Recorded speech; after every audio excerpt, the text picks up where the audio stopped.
Peace. How's it going, Patrick? Conservative Rap.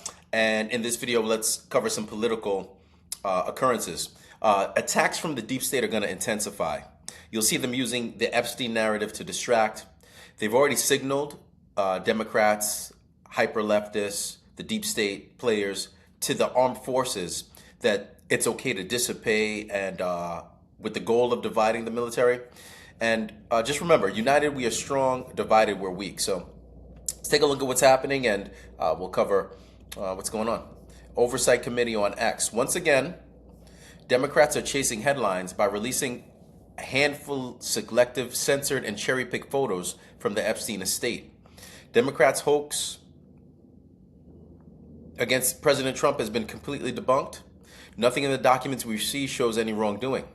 Ranking Member Garcia and Oversight Democrats should be ashamed of this disgusting behavior of putting politics above justice for the survivor. And if you take a look, there are pictures of Trump, but nothing that would indicate wrongdoing in any way, shape, or form. So watch how this plays out, especially as the grand jury information comes along. I say another, again, 7-8 months, we're going to be looking at an entirely different reality. Next, I'm going to share this tab instead. Wall Street Journal has another ridiculous story today that China is dominating us and the world on the production of electricity having to do with AI. This is incorrect, as usual. Every AI plant being built in the United States is building its own electric generating facilities. The approvals are being given carefully, but very quickly, as in a matter of weeks. Any excess electricity being produced is going back to our electric grid, which is being strengthened and expanded for other purposes than AI, like never before. In other words, AI has far more electricity than they will ever need because we are building facilities that produce in and of themselves. We're leading in the war by AI by far because of a gentleman named Donald J. Trump. And more to come on this in the next few. NATO Secretary, this is from the Last Refuge. NATO must prepare for all-out war against Russia, and this is what the deep state wants. NATO General Secretary Mark Rutte and German Chancellor Friedrich Merz hold a press conference in Paris. Within the remarks, Merz notes that preliminary document outlining possible land concessions has recently been sent to Trump, and that a set of documents likely includes an outline for security guarantees assembled by the coalition of the willing, which is the deep state. It mainly concerns the question of whether territorial concessions Ukraine plans to make, Merck said. He stressed that any decision on land concessions was up to the Ukrainian government and its people. Merz continued, if we continue as imagined, there will be talks with the U.S. administration over the weekend, and there might be a meeting at the beginning of next week in Berlin. Whether the U.S. administration will take part in the meeting depends on papers we are working on at present. And again, these people simply don't want peace. It distracts from their narrative and distracts from their control. Mario Nafal on X. Trump warns Ukraine war countries, if everybody keeps playing games like this, you'll end up in a third world war.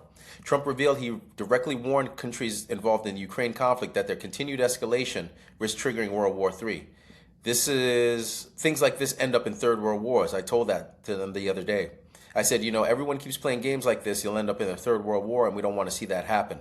Trump's essentially telling NATO, Ukraine, and Russia to stop the brinksmanship over proxy war becomes direct conflict. When the U.S. president is publicly warning about World War III, that's not hyperbole. That's acknowledgement of how close we've gotten to catastrophe. Disclose on X, also in the same front, Trump and admin prepares to enlist private businesses and cybersecurity firms to mount offensive cyber attacks against foreign countries. Because remember, if they can't get the war to continue, the next thing they move on to is a cyber attack to continue the distraction and continue to prevent the American populace from knowing what's happening. Nick Sorda on X, breaking, as if we didn't know this already. Black Lives Matter executive has been arrested in FBI, Oklahoma City, for wire fraud and money laundering.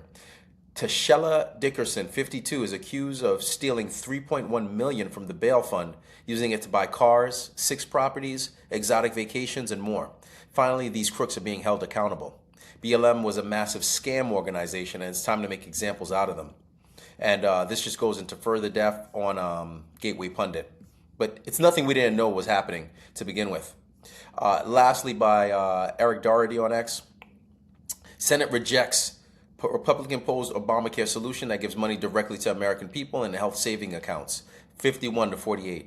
The Dems who voted against this support big insurance, as if we didn't know. One GOP no, Rand Paul from Kentucky. Paul says he wants the AAC gutted even further. Needs 60.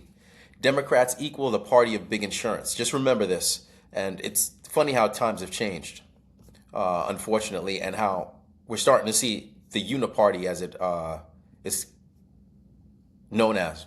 Remember, there's an importance for the midterms coming up. Until then, we need to stay united and keep our eye on the prize. We did our thing getting Trump into office last year, but it's not really until we have control of the Senate and so forth, as you see with the elections in 2026, where we'll really be able to seal the nail in the coffin against these deep state actors. What do you think? Feel free to like, comment, subscribe, share, and check me out at ConservativeRap.com for more. Thanks and take care.